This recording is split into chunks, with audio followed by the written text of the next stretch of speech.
Hey folks, this is my brother Bob. He's better looking than me, but I love him anyway. Tell him where you're from. I'm from Goldendale, Washington, and I raise Chianina cattle. Chianina cattle is from Italy, from Tuscany, and it's what makes true Bisteca alla Fiorentina. Yeah, you have a ranch there. Yeah, Tuscan meat is well prized.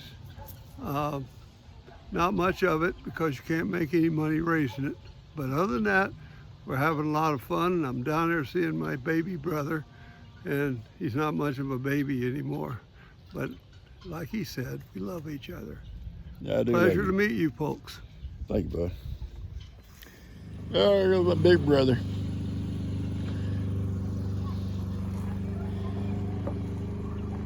I told him, I said, you gotta start watching YouTube. And you know, he says, I am. He says, I didn't know how to get to your channel. I said, well, you hanging with Pawpaw. And he said, I'm gonna tell all my family when I get home. And he's excited because he wanted to know what all I show. I said, oh man, just stuff around here. It's things I do every day and things animals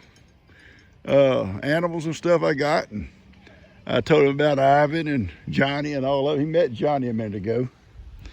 Johnny had to come make himself known.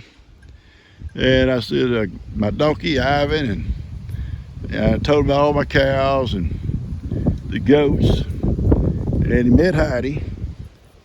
He loved on Heidi. He's upset about her shoulder being like it is. But told him what happened.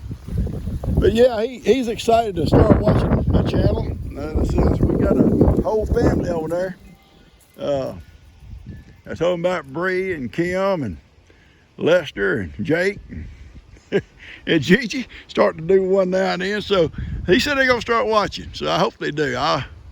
I'll send them all the names and what to look up so he can watch them. He was excited about that. He said, man, I'll be able to keep up what goes on down here. I'll be able to see it in person. I said, you sure will. Every day you see what's going on. So anyway, that's good.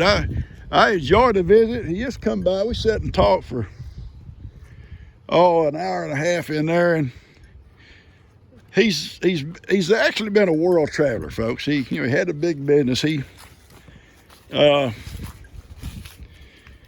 me alone, Johnny. I'm over here. No, I'm serious, Johnny.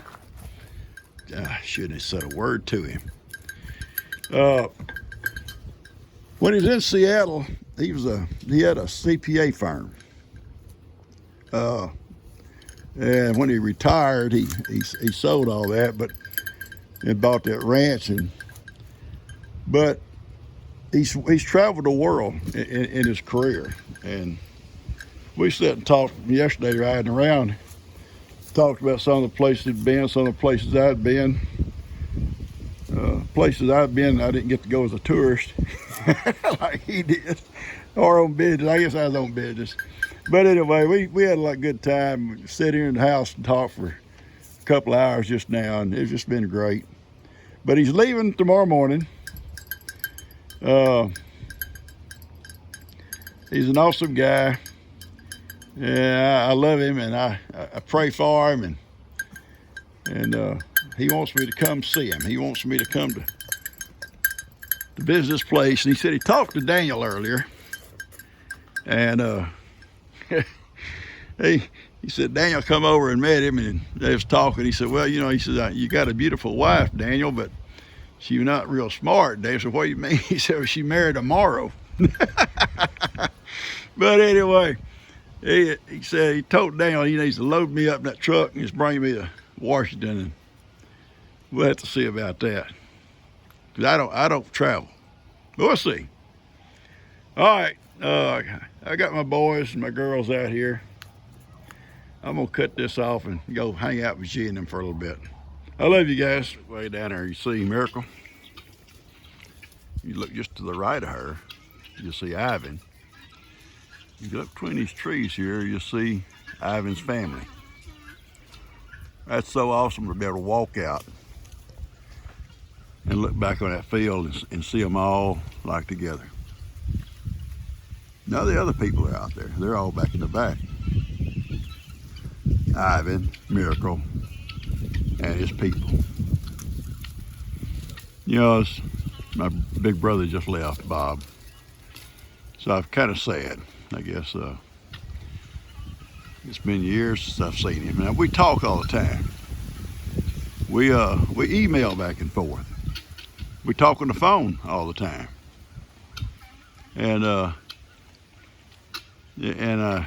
But then when he leaves after not seeing him for so long, he just leaves that kind of an empty spot, you know, an empty spot. I love him. You get him to stop acting crazy. I'm trying to talk. But he's mentioned that old hail field. He was fixing to leave. He said, that's the old hail field. I said, yep. He said, I remember when it was nothing but pine trees. I said, yeah, I do too. You know, that it'd been an old field that my great grandpa and them had cultivated. It's called a hail field because an old fella way back rented it or leased it, whatever you'll say, and he farmed it. And he had a crossing back on the river called the Hale Ford, the Hale Crossing, where I may have showed that to you before, where he would come bring his old wagon and bring his equipment, plows and stuff like that on the wagon, cross the river there, and we get up on this old field up here where he had his crop. He had unload all that stuff and hook it up to his old mule that pulled a wagon, and he'd plow. He'd stay over here all day long plowing and working that field. But then it growed up. When he finally stopped doing all it kind of growed up. I was a little bitty boy. I didn't say little. I was 8 or 10 years old, I guess. 12 maybe, I don't know. And my dad was going to have it cleared. He had my uncle, my mom's brother, Marvin, who cut pulpwood for a living, to come over and cut them all down. Now, that old big tree, he left it back there, the one I go out and sit under a lot, because it was already too big for pulpwood. But all the smaller ones he cut.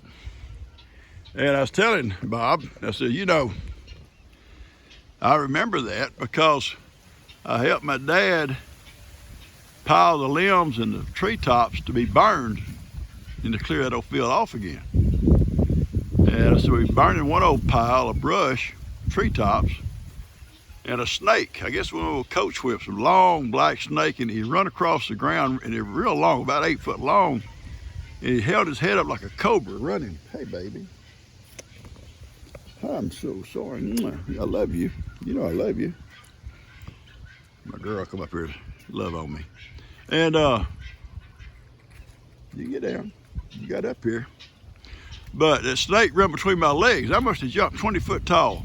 I could have slam dunked anything at any height that day. I mean, I jumped straight up, and I couldn't talk. I was so scared. I just like making this noise. And my dad saw it, and he's laughing. Once he realized the snake didn't bite me, he was laughing, because he said the snake was trying to get away from that brush, that burning pile. Yeah, well, yeah, it was scary. But yeah, that old field's. Then after that, you know, my dad kept it cleaned up after that, and then we've been working it and growing hay on it ever since, I guess, you know. But it's been yeah, I love sitting and talking to him, because we talk about so many old things. And, you know, he grew up here too. He grew up, he was my dad's first son from a previous marriage. And when they divorced, he stayed with my dad. And my grandmother come and stayed here and helped raise him before my dad met my mom, and helped raise him. And then when my dad met my mom, then, you know, she kind of took over taking care of him and all the other little kids. So, but anyway, he went down and visited the grave for a long time with my dad and my mom, and he went over to the cemetery and visited Grandma. And anyway, he's leaving tomorrow, and I'm kind of sad today. I got to tell you something about my pears. I come out the other day to pick them. There's still those 12 up there. There's 12 pears. Birds had been picking the mess out of them. And the reason I saw that, I saw one on the ground. I thought, oh no, the guineas had got it. Well, it wasn't the guineas. When I started picking them, birds would eat them up. And there wasn't even enough pear there to make pear preserves. But I got some pears at the store, and I will cook them down one day and make a couple of jars, I think, because I'm getting a little bit low. I only got about 3 or 4 jars left from last year. All right, I'm gonna get outside. I'm gonna working on a video right now. Not this one. I'm working on one that I want to show y'all about our Walmart back in the day. Yeah, it wasn't really a Walmart. It's what we would consider a Walmart in my time. All right, catch you guys later. This here's a resale shop in Splendora. And it wasn't always a resale shop. And I'm showing you this here because at one time there was 3 buildings here when I was a boy growing up. That was one of them. They all 3 looked just alike. Identical. Except for the one in the middle, which would be over here, had a little add-on at the back that served as at the living quarters for the owner. And it was sitting like right here where this place is. And then on over here would be a 3rd one. All 3 just alike. This was a dry goods store.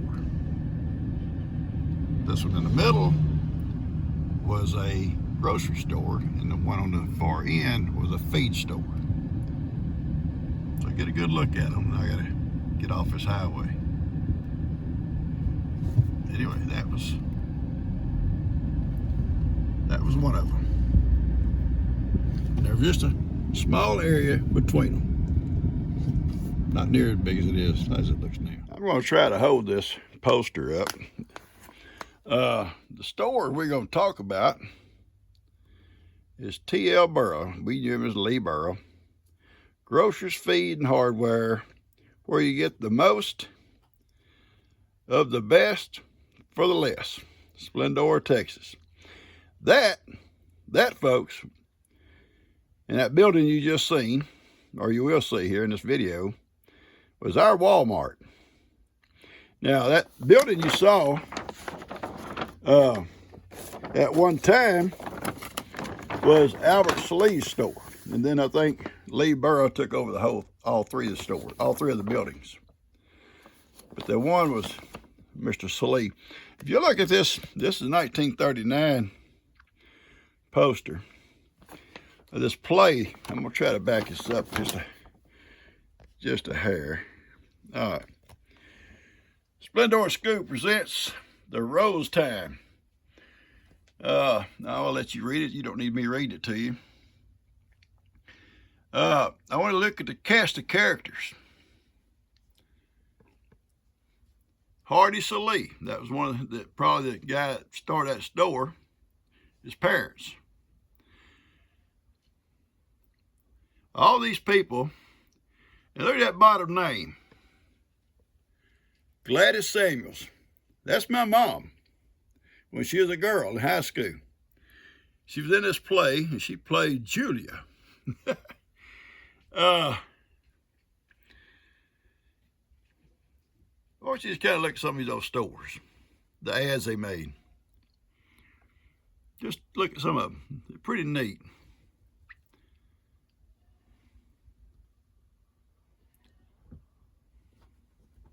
Pay stats of your home is still in business. J.E. Burroughs is the one that was Lee Burroughs' son. Run that store, that building you saw. It was the dry goods part of the store, and he's the one run it. And the dad and his brother run the groceries and the feed. And we'll talk about that in just a little bit. But you know these things. Eat at Joe's Cafe, best eats in town.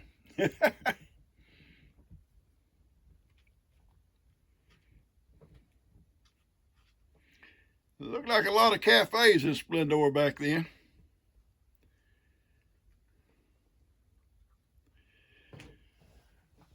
The Cleveland Theater. They still have that theater.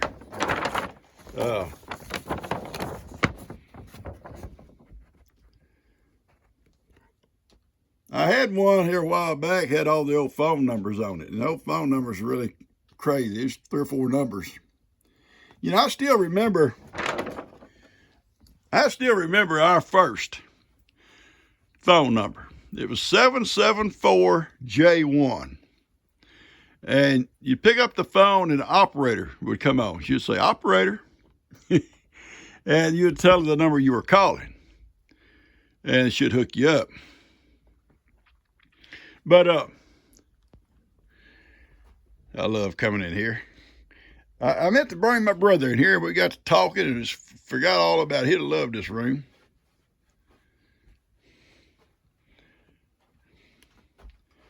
He would have loved this room.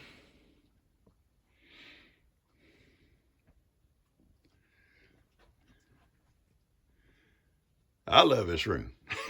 Me and Heidi. And Kippy. Nowadays we got Kippy. But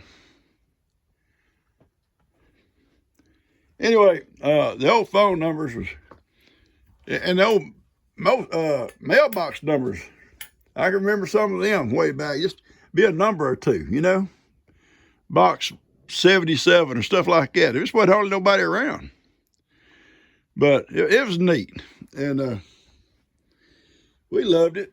I love the old times.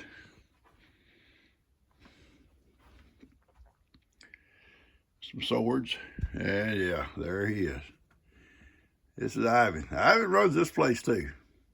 He's in charge in here. Ivan's in charge.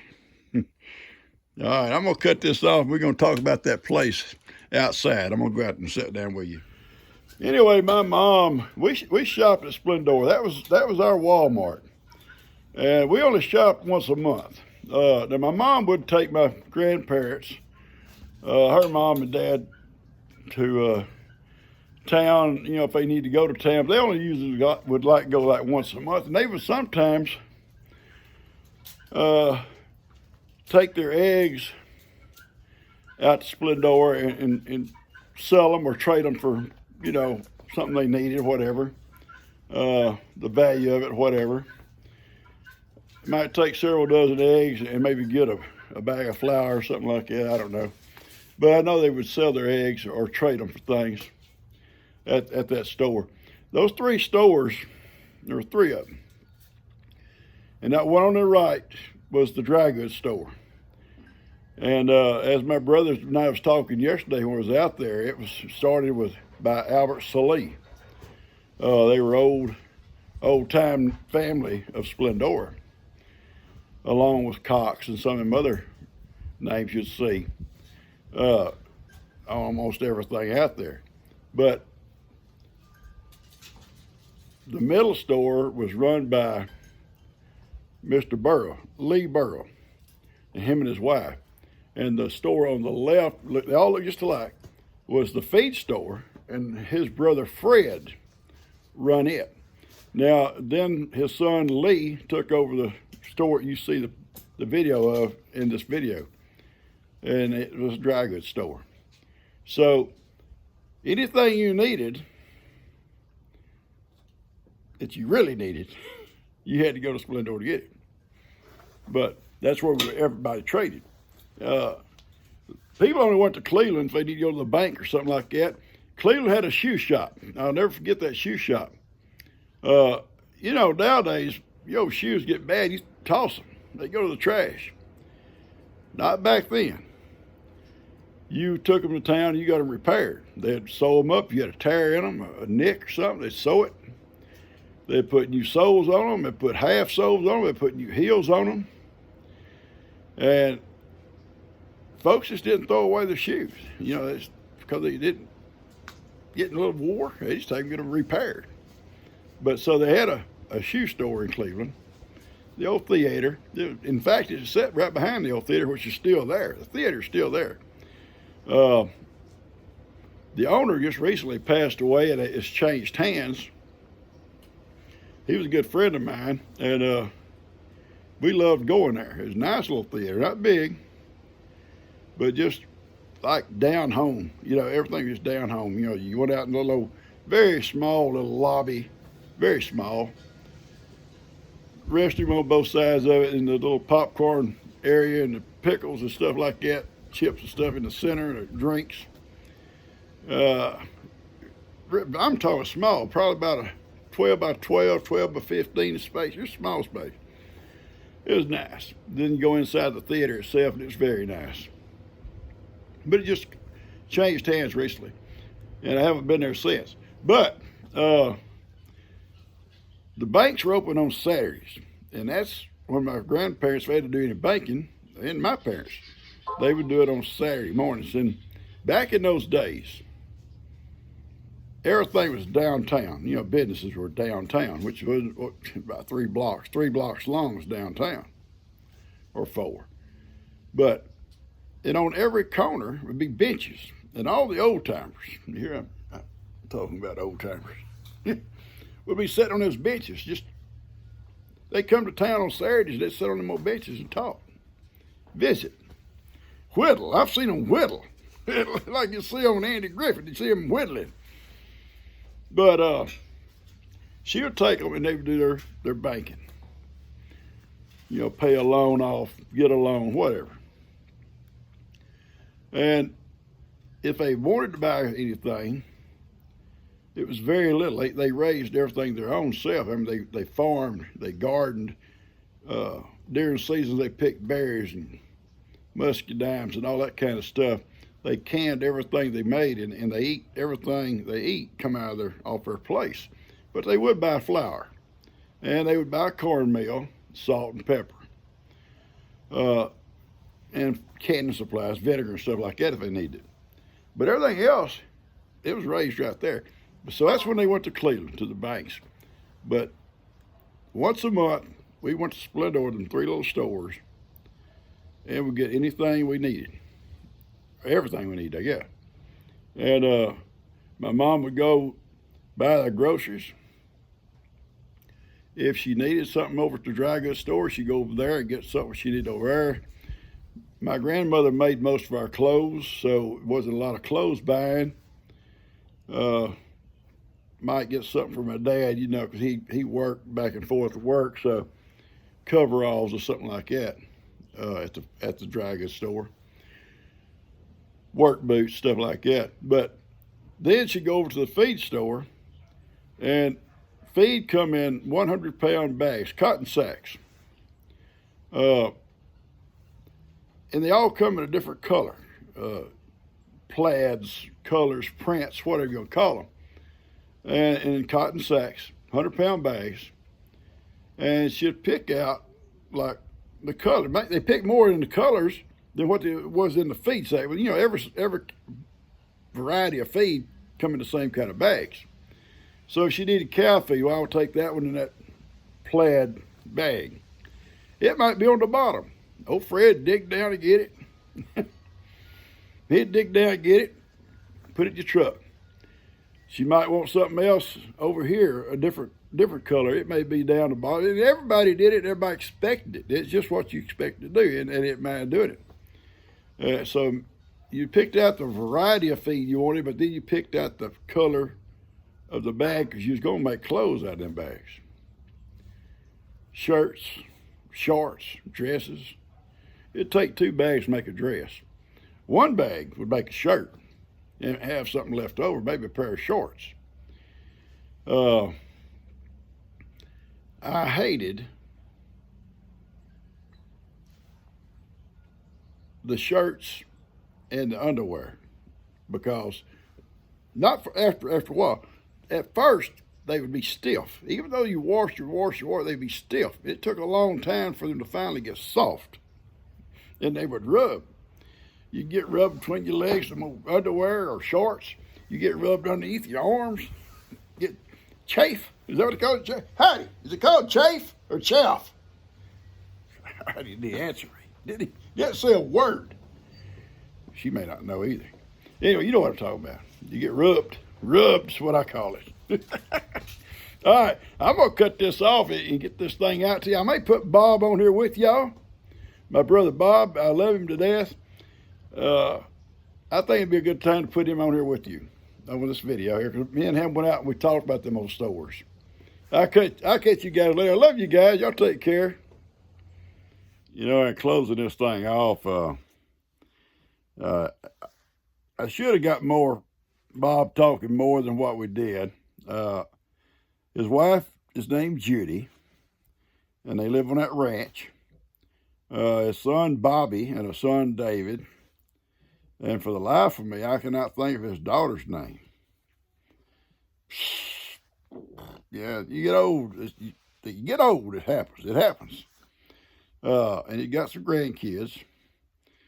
But him and his wife live up on the ranch, and Bobby comes up often and helps him do all the stuff they have to do, you know, corralling the cattle or whatever. You know, and I told y'all before about him almost getting killed by a cow that had a calf, a good gentle cow that, you know, just all of a sudden her disposition changed for that day when he approached her. Yeah, and those things can happen. So I always tell Bree, you know, you always be careful around a cow with a new calf. You never know. I've got gentle cows that sometimes have showed a little bit of aggression if you got close. But anyway, he lives on that ranch. He's been retired for quite a few years. I'm going to have to probably go see it. My brother Raleigh went up and loved it. He come back and said, man, it's an awesome place. And I'll probably have to go one of these days. yeah. I may. Anyway, I want to tell you that about him and his wife. So I'm going to cut this thing off and get it out to you. These old things I was telling you about, I wish I had more time with Bob to let him tell you about some of the old stores this place. He can tell you things that come along that they did before I come along, before I was old enough to remember things. And because he lived it all too. He lived it all, every bit of it. And interesting guy, very interesting. I love the guy. Like I said, when he left, I still got kind of a lump in my throat when he leaves. It's just like one of your kids. Sounds crazy, but you know, leave. You know, you ain't gonna see him for a while.